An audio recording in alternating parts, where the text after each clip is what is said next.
राज्यात स्थानिक स्वराज्य संस्थांच्या निवडणुकांचा बिगुल वाजलाय. नगरपालिका, नगरपंचायतींच्या निवडणुका जाहीर झाल्यात आणि पुढचा टप्पा म्हणून आता लवकरच महानगरपालिका आणि जिल्हा परिषद पंचायत समिती या सगळ्या निवडणुका देखील जाहीर होतील. अशा वेळी महानगरपालिका म्हणून सर्वांचंच लक्ष ज्या पुणे महानगरपालिकेकडे आहे आणि त्यातही दोन राष्ट्रवादींच्या एकत्रीकरणाकडे आहे. काही दिवसांपूर्वी राष्ट्रवादी काँग्रेस पार्टी शरदचंद्र पवार पक्षाची एक बैठक झाली होती, ज्या बैठकीमध्ये महायुतीतल्या कुठल्याही पक्षासोबत आम्ही जाणार नाही इतकी साफ भूमिका राष्ट्रवादी काँग्रेस पार्टी शरदचंद्र पवार पक्षाचे अध्यक्ष प्रशांत जगताप आणि ज्येष्ठ नेते अंकुश काकडे यांनी माध्यमांसमोर सांगितली देखील होती. मात्र मागच्या 2-3 दिवसांपासून पुन्हा एकदा या सगळ्या चर्चा सुरू झालेल्या आहेत आणि जर असं झालं तर अल्पावधीसाठी आपण राजकीय संन्यास घेऊ अशी घोषणाच प्रशांत जगताप यांनी केलेली आहे. आपल्यासोबत स्वतः प्रशांत दादा आहेत. दादा, जर दोन राष्ट्रवादी एकत्र आल्या तर राजकीय संन्यास घेऊ काही कालावधीसाठी अशी थेट घोषणाच तुम्ही केलेली आहे. काय घोषणेमागची काय पार्श्वभूमी आहे? मागच्या 2-4 दिवसापासून काही गडबडी चालू आहे, ज्याच्यामध्ये दोन राष्ट्रवादी पुण्यामध्ये एकत्रित लढते अशा प्रकारच्या चर्चा किंवा अफवा चालू आहेत. पण आता ह्या चर्चा नाही, अफवाच आहे असं माझं स्पष्ट मत आहे.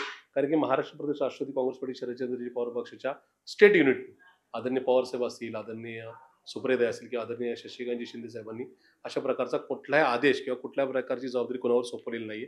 अशा परिस्थितीत काही लोक जर अनऑफिशियली त्या ठिकाणी चर्चा करत असतील ती चर्चा साफ चुकीची असं माझं स्पष्ट मत आहे.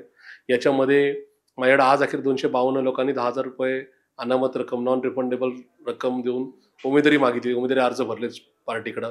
एवढं चांगलं युनिट असताना महाविकास आघाडीच्यावर आमच्या काँग्रेसबरोबर आणि शिवसेना उद्धव बाळासाहेब ठाकरेंबरोबर 2 बैठका संपन्न झाल्यानंतर सुद्धा आज महाविकास आघाडी कुठेतरी फायनल होईल पुढच्या 15-1 दिवसामध्ये ह्या स्टेजवर आलेले असताना दादांच्या बरोबर घरोबा करून पुणेकरांच्या नजरेतून उतरणं, पुरोगामी चळवळीला छेद लावणं, त्याचबरोबर एवढ्या मोठ्या कार्यकर्त्यांच्या आयुष्याचं वाटोळं करणं हे माझ्यासारख्याला पटणार नाही. आणि म्हणूनच मी त्या ठिकाणी सांगितलं, एक तर मला आदरणीय पवारसाहेबांच्या आदरणीय सुप्रिया यांच्यावर प्रचंड विश्वास आहे.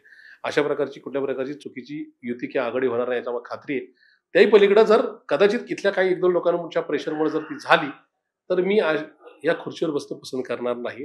मला असं वाटतंय की त्यावेळेस मी कुठल्याही पक्ष नेतृत्वावर, पक्षावर चुकीची टीका टिप्पणी करून मला माझ्या आतापर्यंतच्या पवारसाहेबांच्या भक्तीला कुठे डाग लावायचा नाही.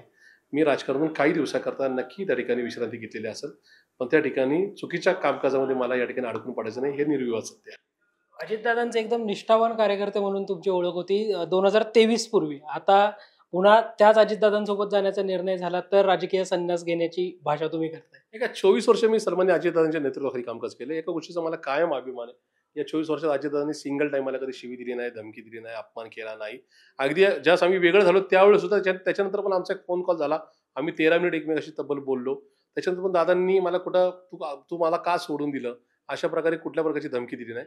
पण त्यावेळेस मी दादांना सांगितलं की दादा तुम्ही चुकीच्या विचारधारेबरोबर गेलायत म्हणून मी तुमच्यावर नाहीये. 1-2 गोष्टी आहेत. मी पवारसाहेबांच्यावर माझी प्रचंड श्रद्धा आहे आणि माझं हे ठाम मत आहे की या राज्यात, या देशात एवढा मोठा नेता पुन्हा जन्माला येणार नाही म्हणून मी पवारसाहेबांच्या बरोबर आहे. दुसरा भाग, साहेब मला आवडणारी पुरोगामी चळवळ कायम चालवत आलेले आहेत. 68 वर्ष पवारसाहेबांची पुरोगामी चळवळ ही या राज्यात, या देशात टिकून आहे. त्याच्यामुळे 2 गोष्टीसाठी मी पवारसाहेबांच्यावर राहिलो. कुठेही काल, आज आणि उद्या माझी दादांवर कुठल्या प्रकारची दुश्मनी नाही, कुठल्या प्रकारची नाराजी, खुन्नस, राग बिलकुल नाही. फक्त विचारधारेबरोबरचा विषय आहे. आज दादा भाजपच्या मंत्रिमंडळात बसलेले आहेत.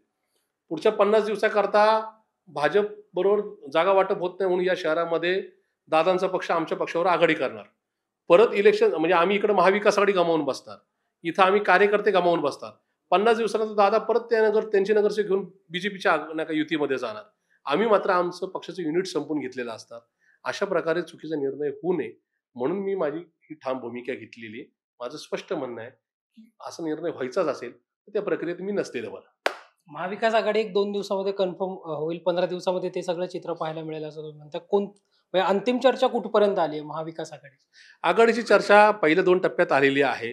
अजून फायनल स्टेज आहे. आमच्या इथल्या शहरातले सिनियर लीडर एकदा बसतील, त्याच्यानंतर महाविकास आघाडीचे राज्याचे नेते बसतील आणि ह्याच्यावर शिक्कामोर्तब नक्की होईल. हे होते राष्ट्रवादी काँग्रेस पार्टी शरदचंद्र पवार पक्षाचे पुण्याचे शहर अध्यक्ष प्रशांत जगताप, ज्यांनी जर 2 राष्ट्रवादी एकत्र आल्या तर राजकीय संन्यास आपण काही दिवसांसाठी घेऊ अशी ठाम भूमिका जी आहे ती मांडल्याचं पाहायला मिळतं. पियुष येरवडेकर सह संकेत देशपांडे, टॉप न्यूज मराठी, पुणे. तुमची car, electric panel, data server आगीपासून सुरक्षित आहे का? नाही? मग आजच बसवा F protect temperature activated fire suppression device. यामध्ये आहे eco friendly non toxic pressurized liquid सिलेंडरची आग लागल्यास क्षणार्धात ऍक्टिव्हेट होऊन आगीवरती मिळवते नियंत्रण. बसवण्यास अतिशय सोपे आणि सुटसुटीत टेकालिपचे एक दर्जेदार उत्पादन एफ प्रोटेक्ट.